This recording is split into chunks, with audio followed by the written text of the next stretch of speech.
Patriots versus Commanders this Sunday night. Preseason Week 3, the last preseason game before it's the real thing. Should Patriots Today go live on Sunday night? Well, if you guys agree, go on ahead and hit that sub button for me. I'll know by how many subscribers we gain from this video. If we get 25 new subs, I'm telling the bosses, we're going live for Week 3. We did it for Week 1, Week 2, great turnout, but should we do it for our last preseason game ahead of the regular season? Go on ahead, hit that sub button for me.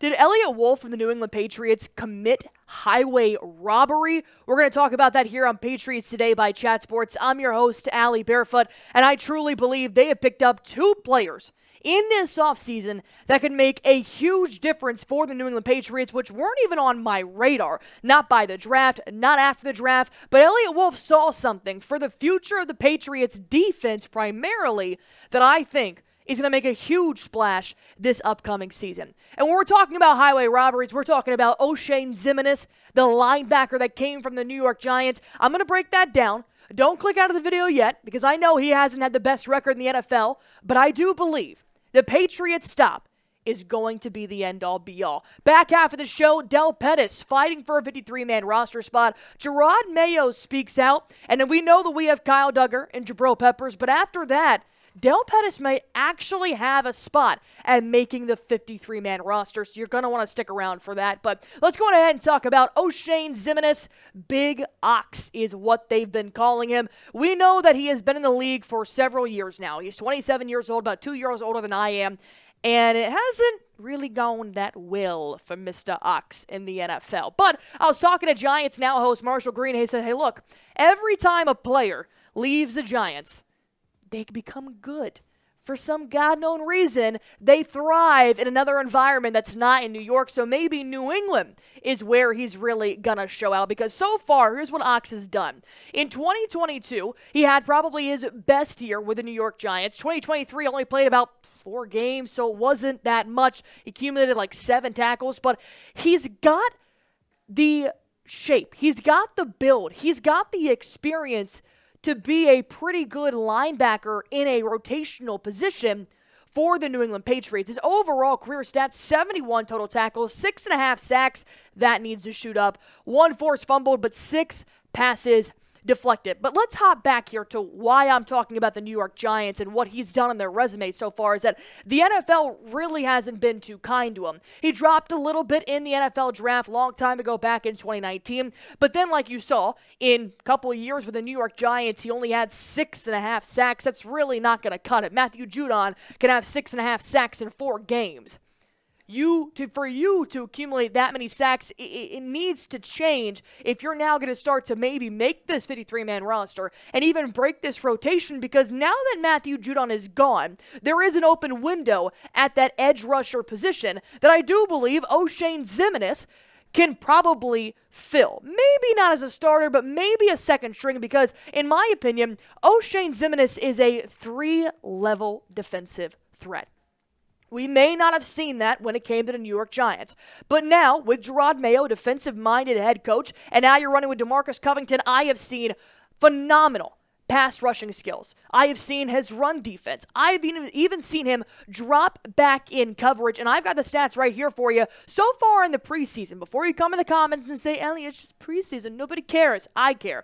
He had 1 sack and 2 quarterback hits against Carolina Panthers. He had 1 quarterback hit and a tackle for loss against the Philadelphia Eagles. He's been proving himself in the preseason. If you ask any NFL player about what they think about the preseason, they said it's for that reason, primarily. So that players like Oshane Ximines can stand out. And when I'm looking at the linebacker depth chart, number one, it breaks my heart that Matthew Judon is no longer in this depth chart, but I am very excited to see what Josh Uche and Ox are going to do to fill in the role of Matthew Judon. Will they have the same stat line? Probably not.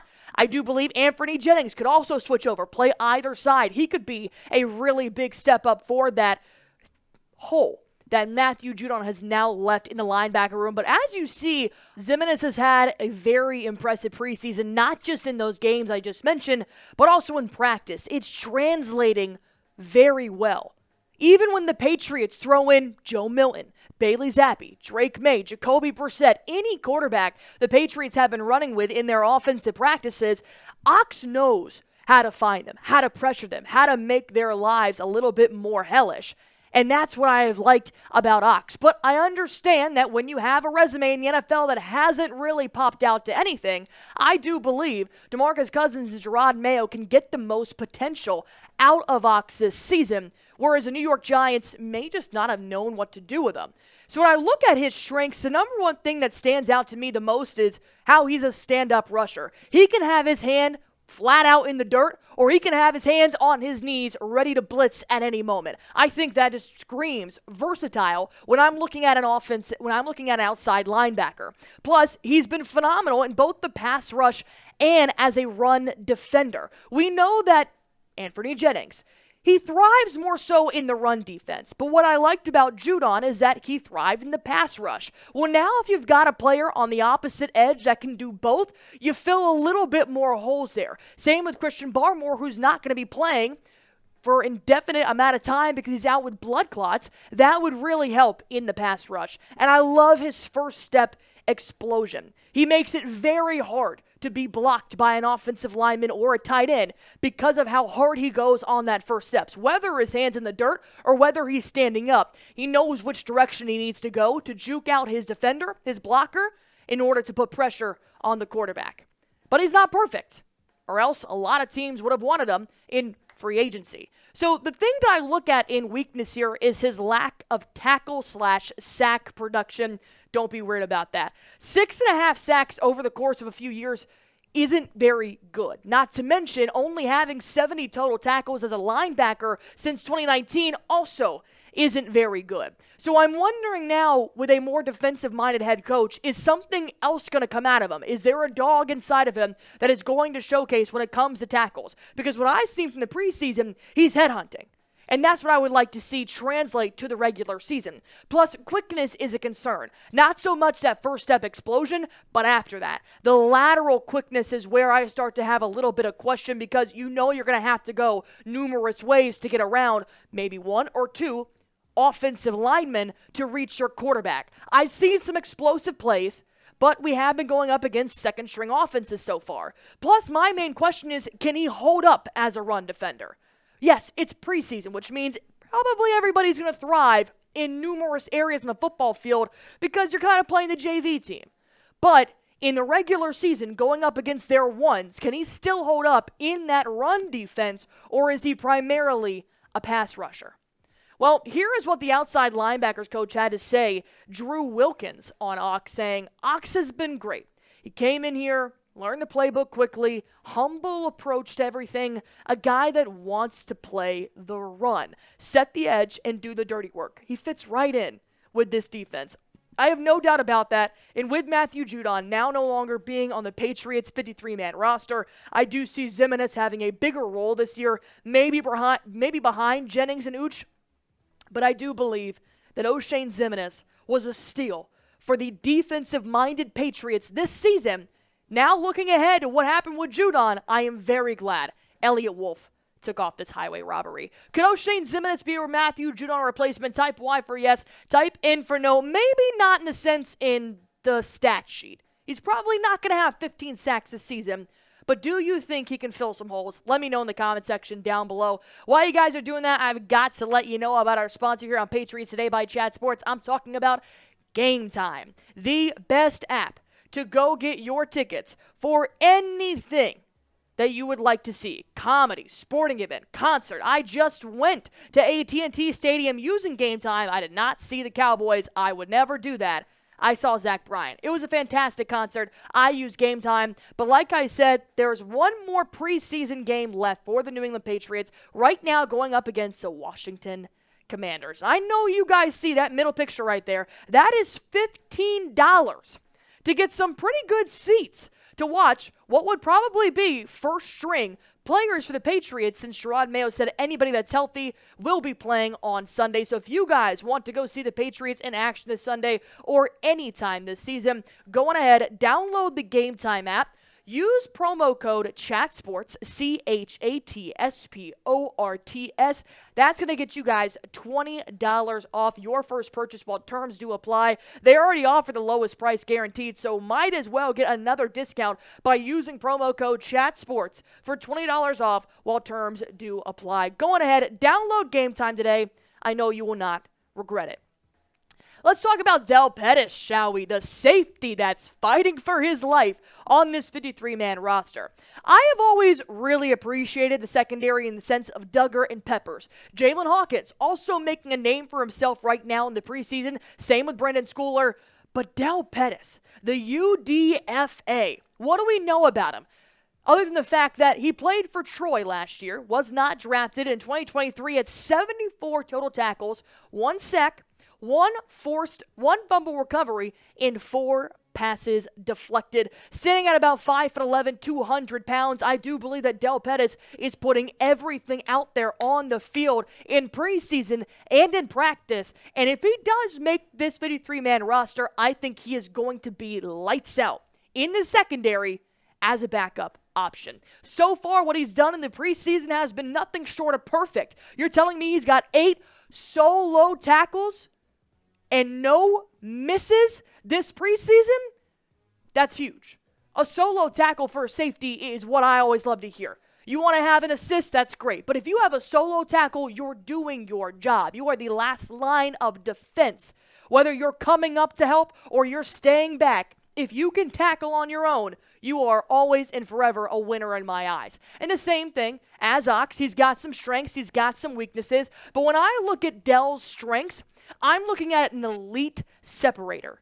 I love those kind of secondary players that really use their eyes, whether they're locking on to the wide receiver, looking up for the ball, but when there is a ball-to-man contact, he separates it like none other. I have really enjoyed watching that so far on the deep balls for the Patriots practice. Not to mention, the guy's a hard hitter. Remember how I said 8 solo tackles? You're going to feel his hit. Not just feel it, you're going to hear his hit. I have heard some pops on collisions in practice videos. You know how hard it is to watch a Twitter video and hear pops actually sound very loud? That's what it's like when Dell Pettus tackles in the secondary.